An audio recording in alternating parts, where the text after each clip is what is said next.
Hello बच्चों, कैसे हैं आप? उम्मीद है कि आप अच्छे से होंगे। देखिए, आज मैं आपको बता रहा हूँ, जैसे बहुत सारे बच्चों को दिक्कत होता है ऑब्जेक्टिव क्वेश्चन में, ठीक है, कि प्रतिबिंब कहाँ बनेगा। हाँ, वस्तु कहाँ पे लेंगे तो प्रतिबिंब कहाँ पे बनेगा। तो देखिए, मैंने इसका एक जो है पूरा जो है मुकम्मल पूरा इसका वीडियो बनाया हुआ है। तो वो जो मैंने वीडियो आपको बना के दिया है, ठीक है, तो वो वीडियो आप जा करके ज़रूर देख लीजिए कि किरण आरेख खींचते कैसे हैं। ठीक है, किरण आरेख को खींचने का नियम है, उसमें 2-3 किरण के बारे में आपको जानना है और फिर 2 किरण लेकर के आप कोई भी किरण आरेख आसानी से खींच सकते हैं। ठीक है, इसको हम लोग रे डायग्राम बोलते हैं। तो ये मैंने वीडियो बताया है, इसको जा करके आप देख लीजिए। इससे आप कोई भी वस्तु कहीं पर भी है तो उसका आप प्रतिबिंब निकाल पाइएगा। ठीक है, लेकिन देखिए, जब हम लोग एग्ज़ाम करते हैं तो एग्ज़ाम में हमारे पास बहुत कम टाइम रहता है ना, तो बहुत कम टाइम रहता है, तो उसमें आप बस देख करके बता सकते हैं एकदम बिल्कुल बिल्कुल फास्ट तरीके से। ठीक है, देखिए मैं आपको तरीका बता दे रहा हूँ कैसे करेंगे।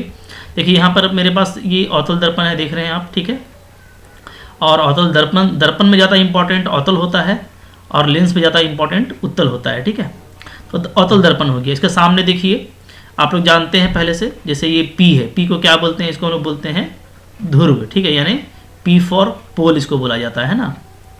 अच्छा, ये क्या है? एफ। एफ को हम लोग बोलते हैं फोकस। ठीक है, ये हमारा फोकस कहलाता है, हिंदी में भी फोकस कहते हैं। ठीक है, अच्छा, ये सी क्या होता है? सी हमारा होता है centre of curvature. Centre of curvature यानी वक्रता केंद्र होता है। ठीक है, यहाँ पे मैंने लिख दिया ऊपर में वक्रता केंद्र। ओके, तो अब देखिए, हमारा जो वस्तु है वो कहाँ कहाँ पे हो सकता है। जब हम लोग वस्तु को रखना शुरू करते हैं, देखिए, तो वस्तु कहाँ कहाँ हो सकता है। जो भी आपका ऑब्जेक्ट है वो या तो अनंत पे होगा। ठीक है, तो इसको हम दे देते हैं, इसको हम कह दे रहे हैं कि ये मेरा हो जाएगा पोजीशन 1। ठीक है, अनंत भी हो सकता है, या तो अनंत और सी। अनंत, ये अनंत का हो गया। ठीक है, और ये है आपका वक्रता केंद्र, तो अनंत और सी के बीच में हो सकता है। यहाँ पे भी पोजीशन नंबर 2 इसको बना लीजिए। ठीक है, या तो आपका वक्रता केंद्र पर वस्तु होगा, इसको हम लोग पोजीशन नंबर 3 बोलेंगे, या तो वक्रता केंद्र और मुख्य फोकस के बीच में होगा, इसको आप 4 बोल दीजिए, पोजीशन 4, या तो मुख्य फोकस पे होगा, इसको आप बोल दीजिए 5। ठीक है, अच्छा, फिर फोकस और ध्रुव के बीच, ये ना एक स्पेशल केस है, इसको हम 6 बोल दे रहे हैं, लेकिन याद रखिएगा ये मेरा क्या है? ये मेरा है स्पेशल केस, यानी इसको आपको अलग से याद रखना है। ठीक है, ये हम आपको बताए भी थे कि यहाँ पे अलग तरह का प्रतिबिंब बनेगा। ठीक है, तो इसको हम यहाँ से बल्कि अलग कर दे रहे हैं डॉट करके, ताकि एक बाउंड्री बीच में पड़ जाए। ठीक है, ये देखिए, हम बीच में एक वाल डाल दे रहे हैं, एक दीवार डाल दे रहे हैं ना, इसलिए कि आपको ये याद रखना है कि जो छठा पोजीशन है ये हमारा थोड़ा अलग तरह का पोजीशन है, स्पेशल केस है। ठीक है, बाकी 1 से 5 तक याद करना बहुत आसान है। कैसे याद करेंगे? देखिए, हम आपको बता रहे हैं कैसे बनता है, वो आपको हम पहले ही बता चुके हैं। आज हम सिर्फ ये बता रहे हैं कि याद कैसे करना है। ठीक है, तो देखिए, अगर अनंत पे वस्तु होगा, ठीक है, अगर वस्तु आपका अनंत पर होगा तो उसका प्रतिबिंब कहाँ बनेगा? तो डायरेक्ट 1 से आप 5 को मिला दीजिए ऐसे करके, और ऐसे ही याद भी रखिएगा। ठीक है, ऐसे ही आपको याद भी रखना है। 1 से 5 को मिला दिए, यानी अगर अनंत पर वस्तु है तो उसका प्रतिबिंब कहाँ बनेगा? यहाँ पे बनेगा, मुख्य फोकस पर। ठीक है, ओके, बहुत आसान है। अच्छा, इसी का उल्टा अगर मुख्य फोकस पर वस्तु रख दिया जाए, ठीक है, अगर वस्तु को हम कहाँ रख दें? मुख्य फोकस पर रख दें, तो प्रतिबिंब कहाँ बनेगा? तो फिर प्रतिबिंब आपका बन जाएगा अनंत पर। देख रहे हैं ना, ये एकदम उल्टा पुल्टा होता है। अनंत पर वस्तु होगा तो मुख्य फोकस पे प्रतिबिंब बनेगा, और अगर मुख्य फोकस पर वस्तु होगा तो अनंत पे प्रतिबिंब बनेगा। ठीक है, तो यहाँ पे जैसे हम आपको 1 नंबर के लिए लिख देते हैं, तो 1 नंबर और प्लस 5 नंबर ये आपस में उल्टा पुल्टा है। 1 प्लस 5, 1 और 5 ये आपस में क्या है? उल्टा पुल्टा है। ठीक है, 1 पर होगा तो 5 पे बनेगा, बल्कि इसको ऐसे लिखते हैं, ज़्यादा बेटर रहेगा।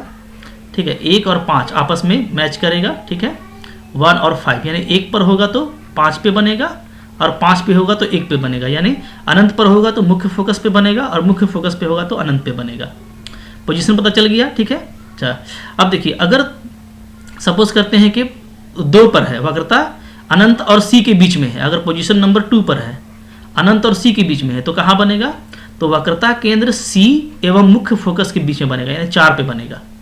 ठीक है, ओके, 2 पे अगर होगा तो कहाँ बनेगा? 4 पे। उसी तरीके से उल्टा, अगर 4 पे वस्तु रखा हुआ, अगर वस्तु को हम यहाँ पे रख देते हैं, ठीक है, वो वक्रता केंद्र और मुख्य फोकस के बीच में, तो इसका जो प्रतिबिंब है वो कहाँ बन जाएगा? वो आपका बन जाएगा अनंत एवं सी के बीच में।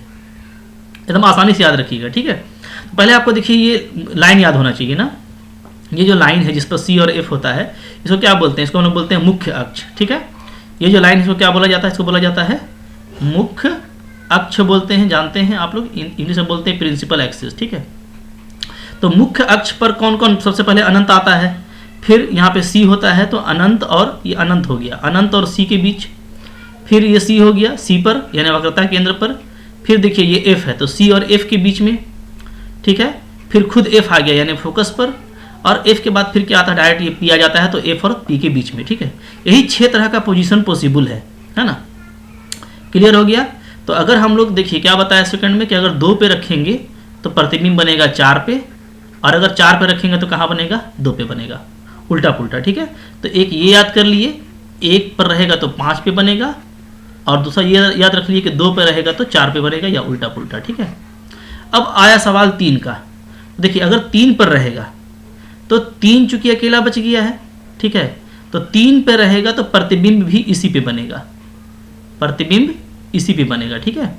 याद रखिएगा अगर केंद्र पर, वक्रता केंद्र पर वस्तु रखते हैं आप, तो वक्रता केंद्र पर अगर वस्तु है तो प्रतिबिंब भी कहाँ बनेगा, 3 पे ही बनेगा, है ना, यानी 3 पर अगर हम लोग वस्तु रखते हैं तो प्रतिबिंब 3 पे बनेगा। इसी तरीके से अगर वस्तु तो एक ही केस ही है ये, ठीक है ना, तो 3 का 3 पे बनेगा।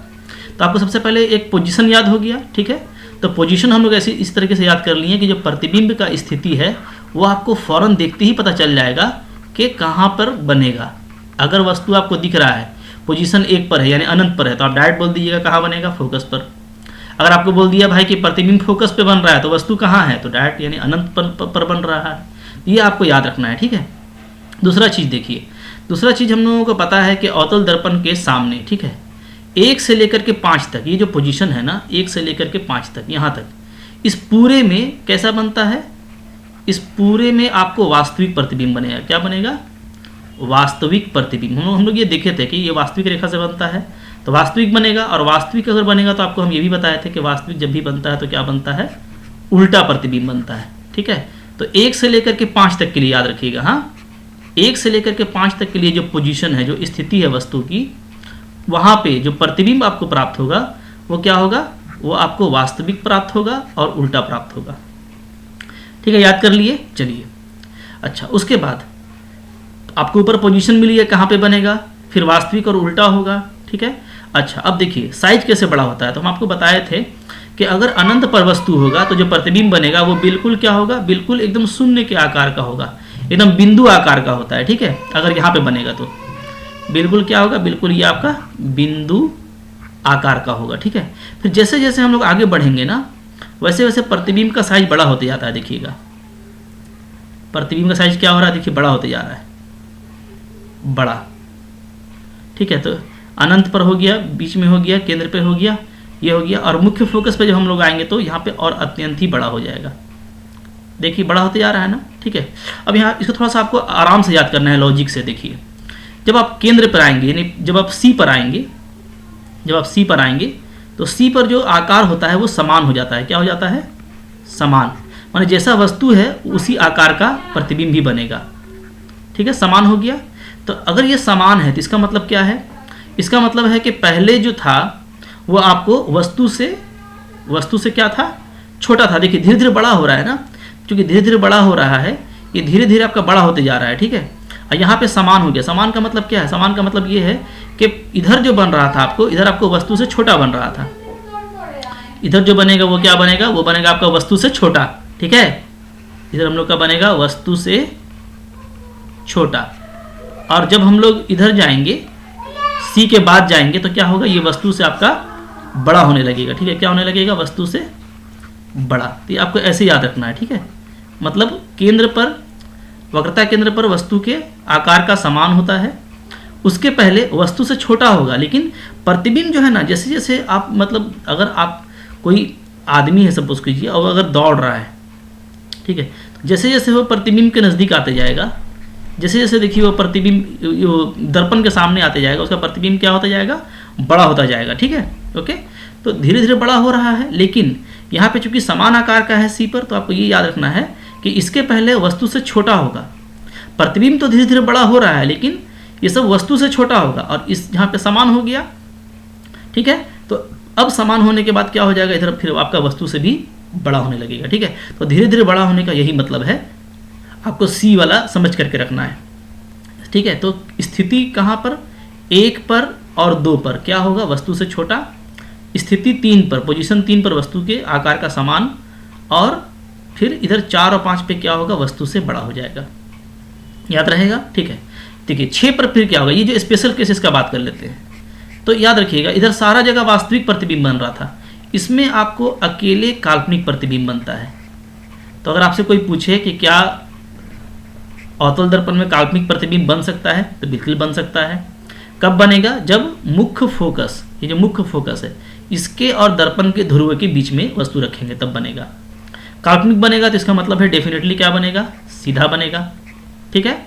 सीधा बनता है, ये भी हम लोग देखे हैं। और ये वस्तु से आकार में बड़ा होता है, वस्तु से क्या बनता है, बड़ा बनता है, ये भी हम लोग देखे थे। तो आपको याद रखना है कि अगर वस्तु एफ और मुख्य फोकस और ध्रुव के बीच में है तो काल्पनिक प्रतिबिंब बनेगा, सीधा बनेगा और वस्तु से बड़ा बनेगा, ठीक है।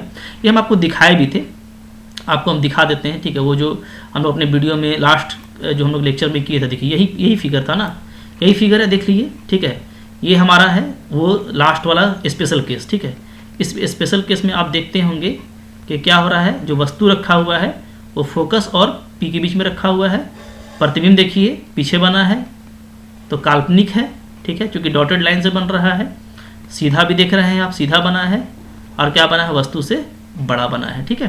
तो आपको इसको याद रखना है। और अगर वो मेरा वीडियो नहीं देखे हैं, किरण आरेख कैसे खींचते हैं, जाकर के जरूर देख लीजिए, बहुत मज़ा आएगा, ठीक है।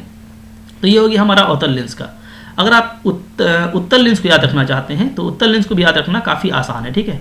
आइए मैं आपको दिखाता हूँ उत्तल लेंस को कैसे याद रखेंगे, ठीक है।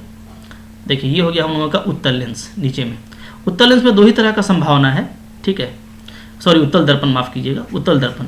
इसमें 2 ही तरह का संभावना है। एक है कि अगर अनंत पर वस्तु होगा, हम बताए हैं कि अनंत पर वस्तु होगा तो समांतर किरणें आएंगी और वो क्या होगा, परावर्तन के बाद मुख्य फोकस पे से आती हुई प्रतीत होती हैं। अगर हम यहाँ से देखें, यहाँ से हम देखेंगे तो कहाँ क्या लगेगा, ये मुख्य फोकस से आ रहा है, ठीक है। पीछे की तरफ डॉट मिलाइएगा तो यहाँ से आता हुआ आपको नजर आएगा।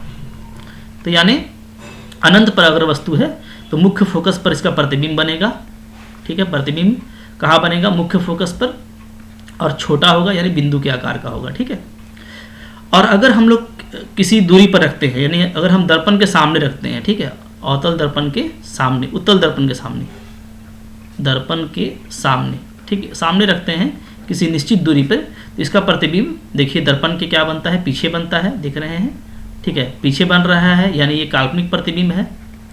तो काल्पनिक प्रतिबिंब बनेगा, सीधा भी बनेगा, ये भी आप देखे हैं, और छोटा बनेगा, ठीक है। तो यही कारण है कि हम लोग इसका इस्तेमाल किस में करते हैं, जैसे आप देखिएगा साइड मिरर के रूप में इस्तेमाल किया जाता है कार वगैरह में ना, ताकि बड़ा से बड़ा जो गाड़ी आ रहा है उसको हम छोटा करके देख सकें, छोटा करके मेरे दर्पण में वो नज़र आ जाए हमको दूरी पर। अच्छा, बहुत नज़दीक इसमें वो सब केस क्यों नहीं लिया जाता है, आपसे कोई पूछे, देखिए अगर इसमें हम वो सब केस लेंगे तो जाहिर सी बात है कि इसमें क्या होगा, मेरा प्रतिबिंब फिर नहीं समाएगा आकार में, ठीक है। जैसे जैसे हम लोग नज़दीक आएंगे तो असल में इसको छोटा करने का पर्पस है, तो हम लोग एक निश्चित दूरी पर रखेंगे तो हमको छोटा प्रतिबिंब मिल जाएगा, ठीक है। और हमको इसमें कोई उस तरह का पर्पस नहीं है, क्योंकि इसका शेप इस तरह का होता है, जबकि अवतल दर्पण का ज़्यादा यूज़ है, तो वहाँ पर आप उसको याद रखिए। और उत्तल दर्पण में ये जो 2 ठो केस है इसको आप याद रखिए, ठीक है। तो आपको इस तरह का जो क्वेश्चन एग्जाम में आता है, एग्जाम में आपसे पूछा जाता है ना, इस तरह का क्वेश्चन रहता है, ठीक है, कि अवतल दर्पण में, ठीक है, अवतल दर्पण है ना के सामने, ठीक है, आपसे पूछेगा वस्तु यदि, ठीक है, कहाँ, C और F के बीच है, F के बीच स्थित है तो प्रतिबिंब की स्थिति है, ठीक है। और आपको ऑप्शन दे देगा कि भाई अनंत पर है, ठीक है, ये आपको दे देगा क्या है, C पर है, ये आपको दे देगा क्या है, दर्पण के पीछे है, ठीक है, ये आपको दे देगा क्या है, ये आपको दे देगा, चौथा ऑप्शन जो होगा वो आपको दे देगा कि जैसे C और F के बीच लिया गया तो आपको दे देगा कि F और अनंत के बीच है, ठीक है, या C और अनंत के बीच है, C और अनंत के बीच। तो अब हम लोगों को ऑप्शन चुनना होगा कि कौन सा ऑप्शन है। तो आप अगर जो आपको हम ऊपर वाला लॉजिक बताए हैं, ठीक है, आप ऊपर वाले लॉजिक में जाइएगा और फ़ौरन से आपको, चूँकि अभी हम फ़ौरन बताए हैं कि आप देखेंगे कि भाई आपसे पूछा है सी और एफ के बीच, तो देखिए सी और एफ के बीच अगर वस्तु रखा जाए यानी पोजीशन नंबर 4 पे रखा जाए तो कहाँ पे बनता है प्रतिबिंब, तो प्रतिबिंब 2 पे बनता है, यानी अनंत और सी के बीच में बनता है, ठीक है। तो 4 पे रखा गया है। आप यहाँ पे देखेंगे कि क्वेश्चन जो है, क्वेश्चन में रखा गया है कहाँ पे, क्वेश्चन में रखा गया है जो पोजीशन है वो है 4, तो इसका डायरेक्ट प्रतिबिंब कहाँ बन जाएगा, तो प्रतिबिंब 2 पे बन जाएगा, यानी डी वाला ऑप्शन सही हो जाएगा, सी और अनंत के बीच में, ठीक है। तो इस तरह का क्वेश्चन आप बहुत फास्ट बना पाएंगे, ठीक है। इसी तरीके से आपको कोई क्वेश्चन दे देता है कि यदि, ठीक है, अवतल दर्पण के सामने, ठीक है, वस्तु का प्रतिबिंब, अगर वस्तु का प्रतिबिंब जो है ना, वक्रता केंद्र सी पर बनता है, अगर सी पर बनता है तो आपसे पूछेगा तो प्रतिबिंब, देखिए पूछा है कि प्रतिबिंब अगर सी पर बनता है तो वस्तु की स्थिति क्या है, वस्तु की स्थिति है, तो वस्तु की स्थिति में आपको ऑप्शन दे देगा, ठीक है। मान लीजिए आपको दे देगा एक ऑप्शन कि भाई जो है एफ पर है, या आपको दे देगा सी पर है, या आपको दे देगा सी और एफ के बीच में है, या आपको डी पे दे देगा कि कोई नहीं, ठीक है। इस तरह से देगा तो जाहिर सी बात है कि आप फ़ौरन देख लेंगे कि भाई अगर सी पर बन रहा है, सी पर अगर प्रतिबिंब बन रहा है तो वस्तु भी कहाँ होगा, सी पर ही होगा, तो ऑप्शन नंबर बी को टिक कर दीजिएगा। तो आप देखते ही इस तरह का क्वेश्चन बना सकते हैं, बहुत तरह का क्वेश्चन बन सकता है, ठीक है। आपको आज का जो कॉन्सेप्ट है वो आपको बस याद रखना है, ठीक है। तो आई होप आपको बहुत मज़ा आया है इसको देख करके, तो इसका एक अच्छे से नोट बना लीजिए, ठीक है। नोट बना करके इसको हमेशा के लिए अपने पास सेव रखिए, 1-2 बार रिवीजन कर लीजिएगा, और बहुत बड़ा काम नहीं करना है, सिर्फ आपको ये देखना है कि हम लोग का स्थिति किस तरीके से अरेंज होता है, तो आपको ये याद रहेगा। तो आई होप आपको एग्जाम में भी दिक्कत नहीं होगा, ठीक है फ्रेंड्स। तो आई होप आपको अच्छा लगा है, तो शेयर जरूर कीजिए अपने दोस्तों के साथ में, जितना शेयर करेंगे ना उतना ज्ञान बढ़ेगा, ठीक है। शिक्षा बांटने से बढ़ती है, ठीक है। और अगर चैनल पे नए हैं, सब्सक्राइब नहीं किया तो कर लीजिए सब्सक्राइब, ठीक है। इसलिए कि अगर आप एग्ज़ाम दे रहे हैं तो आपको बहुत फ़ायदा होने वाला है। ऐसी भी कंपटीशन वगैरह के लिए ये सब आपको काफ़ी हेल्प करता है, बहुत बेसिक है, एक बार पढ़ लेंगे तो काफ़ी आपको हेल्प करेगा, ठीक है। और कमेंट करके बताइएगा आपको कैसा लगा। मिलते हैं फिर नेक्स्ट वीडियो में, ठीक है। तब तक के लिए थैंक यू फॉर वॉचिंग।